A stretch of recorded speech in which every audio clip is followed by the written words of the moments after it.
Facebook MPD kepada Ustazah dengan hormat disilakan.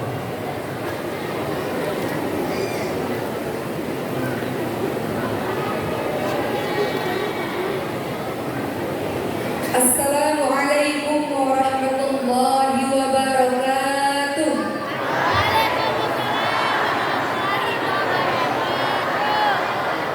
Alhamdulillahirabbil alamin wa bihi nasta'in ala umuri dunya waddin wassalatu wassalamu ala asyrafil anbiya'i wal mursalin wa ala alihi wa sahbihi ajma'in amma ba'd. Rabbi shrah li sadri wa yassir li amri wa hlul 'uqdatam min lisani yafqahu qawli. Amin amin ya rabbal alamin. Yang saya hormati Ketua MUI Raja Ampat Bapak Haji Abu Bakar Roja. Assalamualaikum Bapak.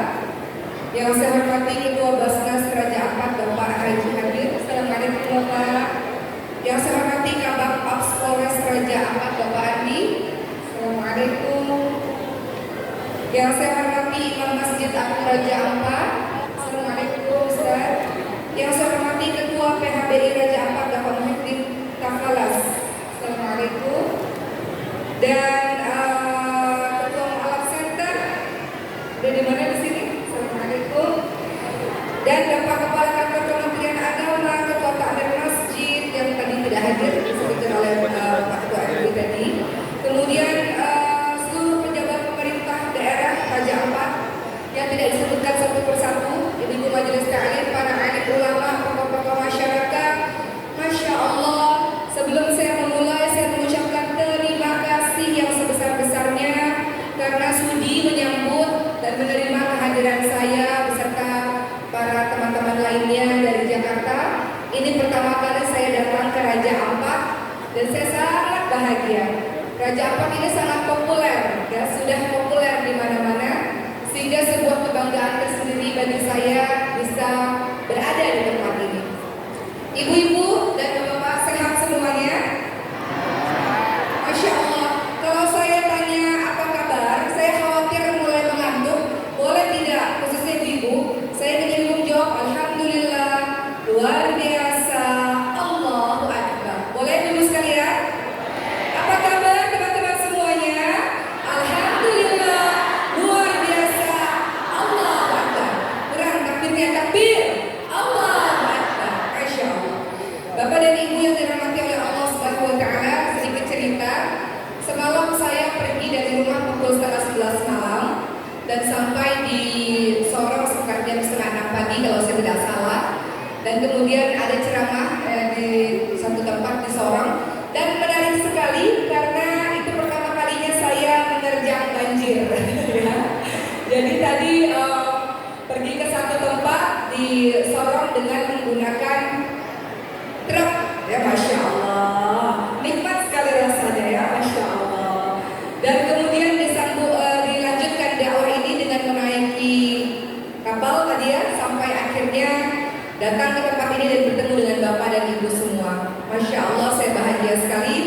Mudah-mudahan Bapak dan Ibu menjadi saksi di hadapan Allah bahwa saya pernah ada di sini dan kita pernah bersama-sama mengingat ayat-ayat Allah, insya Allah. Sebelumnya saya mohon izin, saya duduk di atas bukan berarti apa-apa. Kalau saya duduk di bawah, khawatir tidak terlihat Bapak dan Ibu. Jadi mohon izin saya duduk di atas. Hari ini Masya Allah langsung saja saya diberikan tema yang sangat menarik. Saatnya hijrah dan muhasabah diri dengan akhlak karim, akhlakul karimah yang dirindukan oleh surganya Allah Subhanahu wa Ta'ala. Baru-baru ini kita memasuki tahun baru Islam dengan semangat tahun baru, semangat hijrah menjadi orang yang baru, orang yang lebih dekat kepada Allah Subhanahu wa Ta'ala, orang yang meninggalkan berbagai macam keburukan-keburukan di masa lalu. Kita juga baru-baru ini merasakan spirit 17 Agustus, 77 tahun sudah Indonesia merdeka dengan adanya persatuan yang luar biasa dari seluruh umat Indonesia ini sampai akhirnya kita merdeka. Spirit ini teman-teman sekalian diimbangi dengan diri kita yang terus menjadi diri yang lebih baik dari hari ke hari. Maka izinkan saya pada hari ini sedikit saja kita akan sama-sama mendengar beberapa peristiwa hijrah dari berbagai macam sahabat Rasulullah SAW, di mana setiap hijrah yang kita lakukan maka kita berupaya, bertekad, bersungguh-sungguh Tapi sebelumnya supaya lebih fokus, saya suka sekali mengawali kegiatan di masjid ini dengan kita baca Al-Fatihah bersama-sama. Boleh ya Bu? Kita bersama-sama. A'udzu billahi minasyaitonir rajim.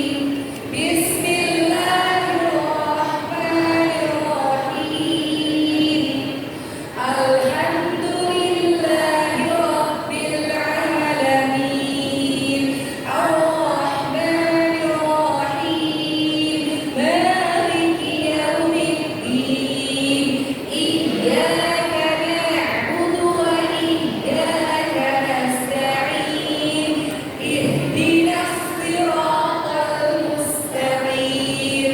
Siratal ladzina an'amta 'alaihim ghairil maghdubi 'alaihim waladdallin.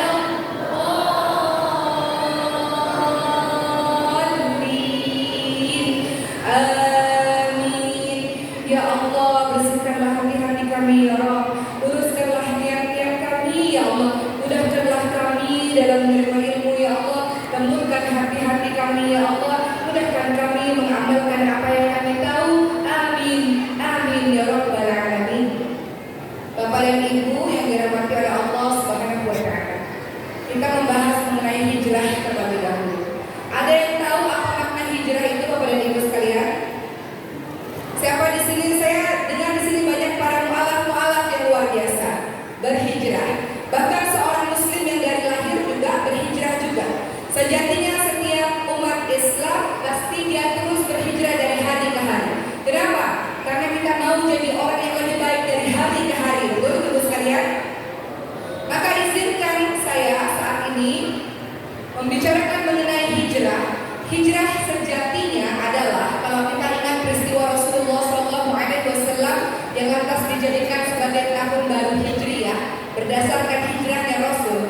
Maka hijrah dalam makna syar'i artinya pindahnya Rasulullah SAW dari kota Mekah menuju ke Madinah. Tapi bisa juga dimaknai hijrah maknanya tidak hanya sekedar berpindah tempat, tapi juga berpindah perilaku, berpindah dari keburukan menuju kepada kebaikan, dari jahiliyah menuju kepada ketaatan kepada Allah Subhanahu wa taala, minadz dzulumat ilan nur, dari kegelapan menuju kepada cahaya Allah Subhanahu wa taala. Maka teman-teman sekalian, teman-teman lihat dalam surah Al-Baqarah 218 bagaimana Allah Subhanahu wa taala menyebutkan tentang orang-orang yang berhijrah. Kata Allah, a'udzu billahi minasyaitonir rajim. Innal ladzina amanu wal ladzina hajaru wa jahadu fi sabilillahi ulaika yarjuna rahmatallah. Wallahu ghafurur rahim. Sesungguhnya orang-orang yang beriman, orang-orang yang berhijrah, berjihad di jalan Allah Subhanahu wa taala, mereka adalah orang-orang yang mengharapkan rahmat, kasih sayang dari Allah Subhanahu wa taala. Allah Maha Pengampun, lagi Allah Maha Penyayang.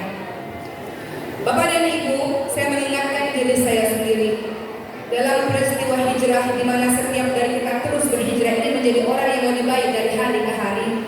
Maka baik bagi kita untuk selalu mengingat apa tujuan kita diciptakan oleh Allah Subhanahu wa taala. Ini membantu kita dalam langkah hijrah kita, dalam hijrah yang baik, hijrah yang betul, hijrah yang bersemangat, hijrah yang istiqamah, hijrah yang sungguh-sungguh. Ada pepatah mengatakan begini, kalau ada orang yang hari ini sama dengan orang yang kemarin, maka dia merugi. Setiap orang sejatinya harus jadi lebih baik. Kalau hari ini lebih baik, lebih buruk daripada hari kemarin, termasuk orang-orang yang terlaknat. Tapi kalau hari ini lebih baik dari hari sebelumnya, kita termasuk orang-orang yang beruntung. Maka kalau mau menjadi orang yang berhijrah, maka tekadkan dalam diri harus jadi orang yang lebih baik dari hari ke hari. Baik dalam hal apa? Dalam hal semuanya.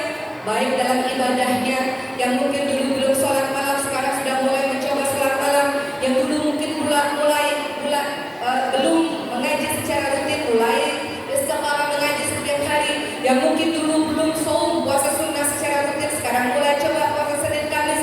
Harus ada perubahan. Pasti dengan spirit tahun baru harus menjadi diri yang baru, harus menjadi orang yang lebih baik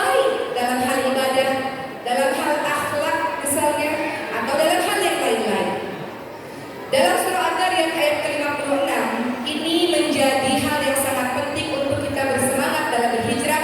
Kalau kita tahu apa tujuan kita semua Bapak dan Ibu diciptakan oleh Allah Subhanahu wa taala. Kata Allah dalam surah Al-Zariyat ayat ke-56, "A'udzu billahi minasyaitonir rajim. Wa ma khalaqatul jinna wal insa illa liya'budun."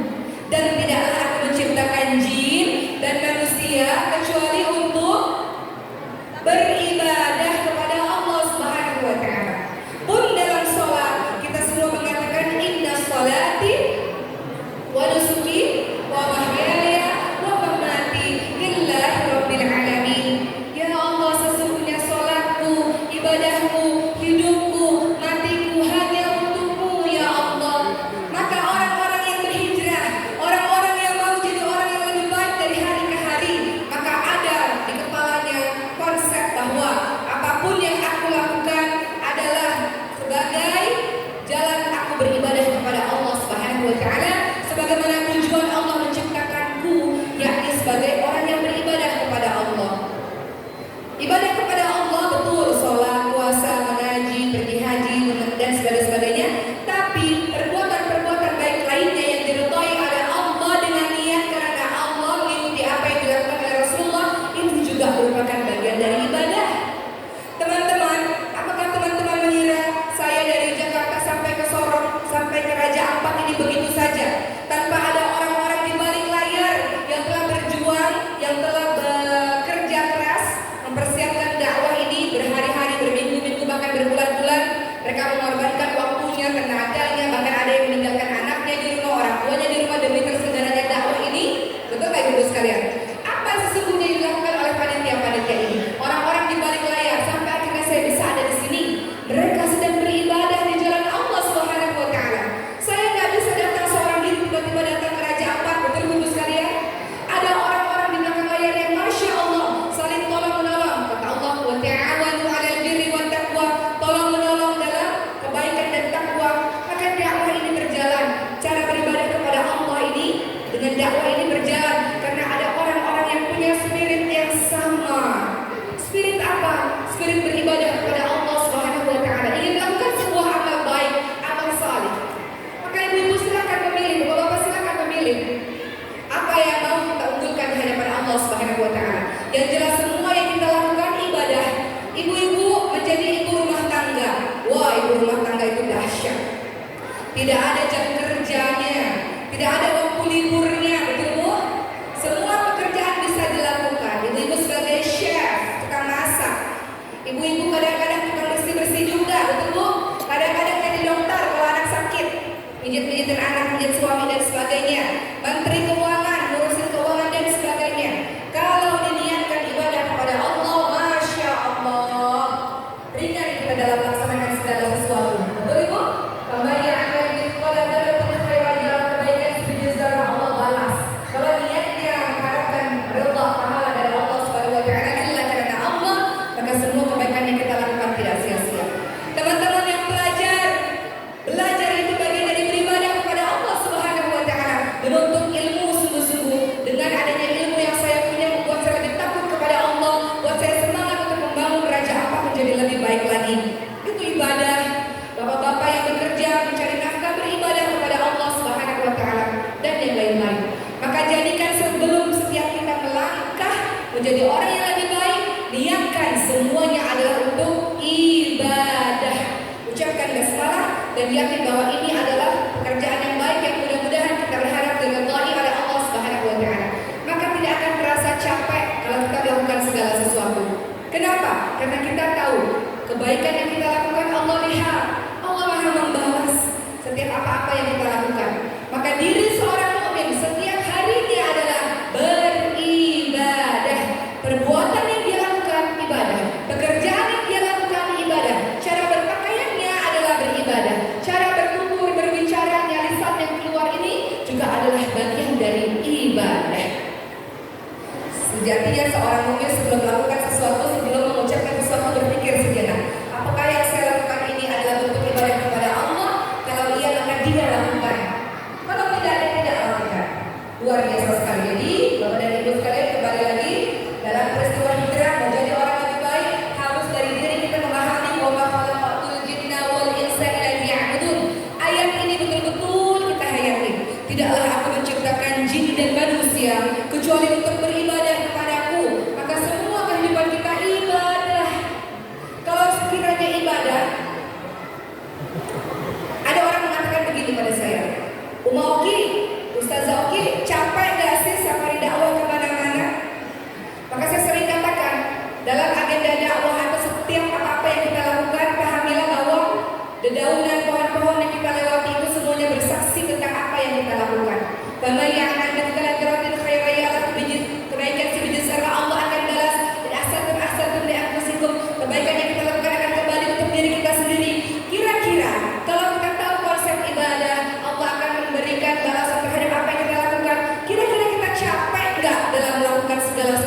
kamu mengira bahwa sesungguhnya kami menciptakan kamu secara main-main saja dan bahwa kamu semua tidak dikembalikan kepada kami? Teman-teman sekalian, tidak ada yang pernah tahu seberapa panjang umur kita. Betul Bu? Tadi pagi saya dapat video kejadian banjir di Sorong ternyata memakan korban. Saya lihat ada video seorang anak yang ada dalam tanah yang diselamatkan di Sorong ya Bu ya. Dan seorang ibunya pula yang juga kembali kepada Allah Subhanahu wa taala. Mendadak. Kullu nafsin dha'iqatul maut, setiap yang bernyawa akan mati dan kita tidak pernah tahu kapan kita kembali kepada Allah. Tiba-tiba Allah kasih bencana mendadak.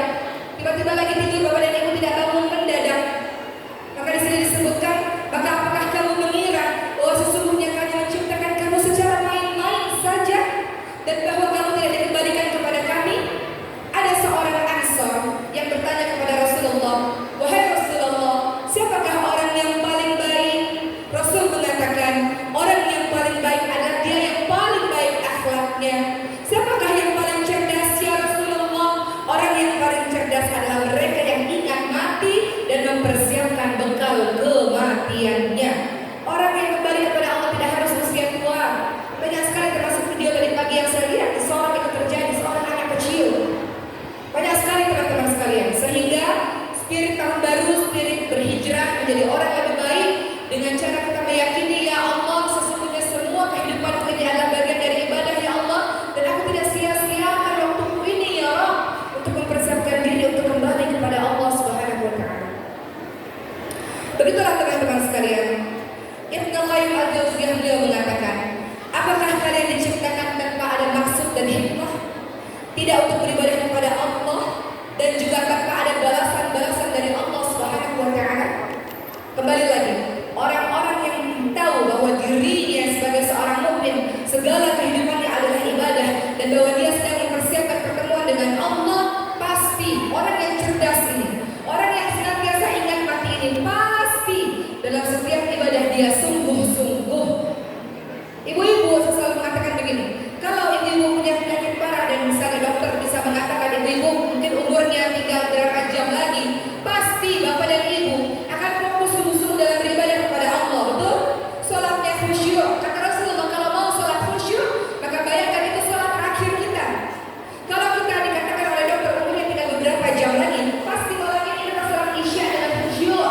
Pasti malam ini kita sholat tahajud betul-betul karena kesempatan kita tinggal beberapa jam lagi. Betul bapak dan ibu sekalian. Jadi orang paling cerdas kata Rasul, orang yang ingat mati dan mempersiapkan bekal kematiannya. Caranya bagaimana? Dia pasti ibadah sungguh-sungguh. Dia pasti sholatnya sungguh-sungguh. Dia pasti mengajinya sungguh-sungguh.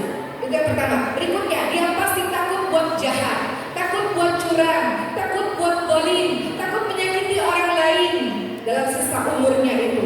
Karena dia tahu nanti di hari akhir ada orang yang menuntut kepada Allah, ya Allah saya menuntut ya Allah. Orang itu zalim sama saya ya Allah di dunia ya Allah. Orang itu jahat sama saya di dunia ya Allah, saya minta keadilan ya Allah. Ini kata Rasul orang yang paling bangkrut. Siapa dia? Dia menyangka membawa puasa, membawa pahala mengaji, pahala sholat, tapi dia lupa hidupnya zalim sama orang, curang, jahat, aniaya sama orang, sehingga orang itu mengadu kepada Allah di hari akhir, seluruh pahala kita diserahkan kepada orang yang kita zalimi itu. Kata Rasulullah ini orang paling bangkrut. Ibadah-ibadah yang selama ini dia lakukan, semua pahalanya diserahkan kepada orang yang dia zalimi, dia sakiti orang itu semasa di dunia. Dia aniaya, dia zalim, dia jahat sama orang itu. Dia lupa orang-orang itu bisa menuntut di hadapan Allah Subhanahu wa taala di hari akhir. Jadi orang-orang yang senantiasa ingat mati, mempersiapkan bekal kematiannya, menjadi orang yang lebih baik dari hari ke hari, pasti dia akan sangat takut berbuat zalim. Zalim ada tiga. Pertama, zalim kepada Allah, menyekutukan Allah. Zalim yang kedua, zalim kepada sesama manusia, jahat kepada sesama manusia. Padahal dalam ajaran agama kita diminta untuk berbuat baik kepada semuanya, sesama Islam, dengan non-Muslim, bahkan dengan hewan-hewan. Makanya kalau hewan kurban itu salah satunya caranya dalam menyembelih, pisaunya harus tajam supaya tidak menyakiti. Dengan tanaman-tanaman, Masya Allah, indahnya ajaran Islam ini teman-teman sekalian. Jadi kembali lagi, orang-orang yang mau jadi orang baik, dia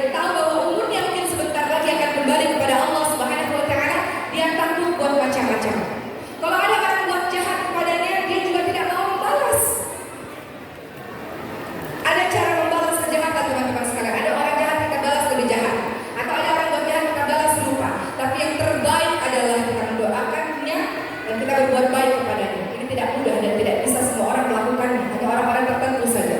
Tapi Islam mengajarkan kita luar biasa untuk tidak boleh, tidak jahat, jadi orang-orang yang baik, tidak mengambil hak orang lain, tidak merampas hak orang lain, jadi orang-orang yang amanah, yang baik, yang adil, yang jujur. Itu ajaran Islam, Masya Allah.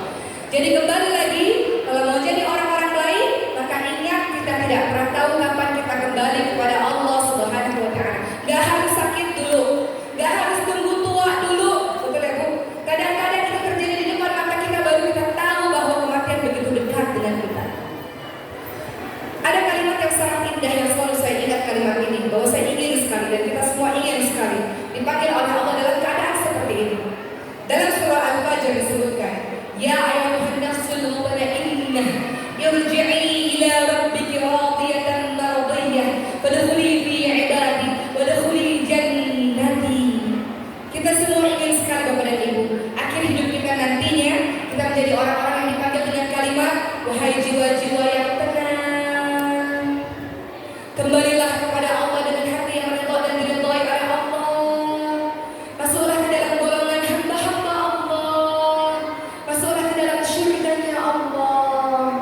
Indah sekali kehidupan seperti itu. Akhir hidup kita bertemu dengan kekasih Allah Subhanahu wa Ta'ala dengan kalimat, wahai jiwa-jiwa yang tenang, Masya Allah. Untuk bisa sampai tahapan seperti itu, tentu ada perjuangan yang kita lakukan dalam mengisi kehidupan ini, teman-teman sekalian. Maka dalam peristiwa hijrah, siapapun itu, dari yang sebelumnya non-muslim kemudian jadi muslim atau sudah muslim menjadi ingin lebih baik, semuanya berhijrah. Dalam setiap proses hijrah tidak bisa tertinggal yang namanya taubat. Kita mau jadi orang yang berakhlakul karimah, menjadi orang-orang baik. Selain ingat mati, tapi juga pasti sejalan dengan setiap saat kita harus bertaubat kepada Allah Subhanahu wa Ta'ala. Rasulullah Shallallahu Alaihi Wasallam dijamin masuk surga, masih bertaubat kepada Allah, beristighfar kepada Allah 70 sampai 100 kali dalam sehari. Bagaimana dengan kita? Setiap hari banyak dosa yang kita lakukan. Mata memandang, lisan yang berbicara yang mungkin menyakiti, fitnah, riba, dusta, adu domba dan sebagainya. Telinga yang tidak seharusnya kita mendengar hal-hal yang dibenci oleh Allah. Tangan, pikiran, hati yang mungkin marah, dendam, iri, dengki dengan seseorang. Banyak dosa kita dalam sehari-hari, teman-teman sekalian. Bagaimana mau berhijrah menjadi orang yang lebih baik, berakhlakul karimah kalau tidak diiringi dengan bertaubat? Maka setelah hijrah, izinkan saya untuk memasuki subbab berikutnya, yaitu taubat. Karena hijrah, judul kita pada hari ini, tidak bisa dipisahkan dengan taubat. Tidak bisa. Setelah taubat nanti baru kita akan masuk bagaimana cara kita menjadi orang yang baik, orang-orang yang bertakwa, bagaimana caranya. Tapi sebelumnya Bapak dan Ibu sekalian, Rasulullah SAW ingatkan, setiap manusia berbuat salah. Tidak ada manusia yang suci, bersih, tanpa dosa, tidak ada. Namun yang paling baik dari mereka yang pernah berbuat salah adalah mereka yang mau bertaubat. Masya Allah. Ada kisah, teman-teman sekalian, ada orang saleh berpapasan dengan ahli maksiat, berpapasan di sebuah jalan. Orang yang saleh ini memalingkan wajahnya, tidak sudi melihat si ahli maksiat.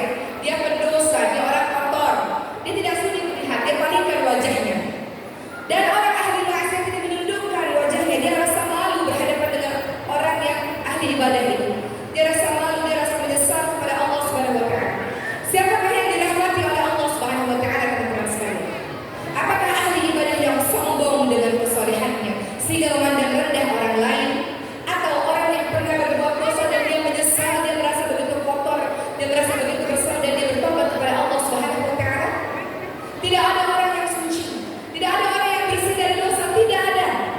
Kenapa orang-orang hormat pada kita, orang-orang sayang kepada kita, orang-orang mau menyambut kita? Kenapa?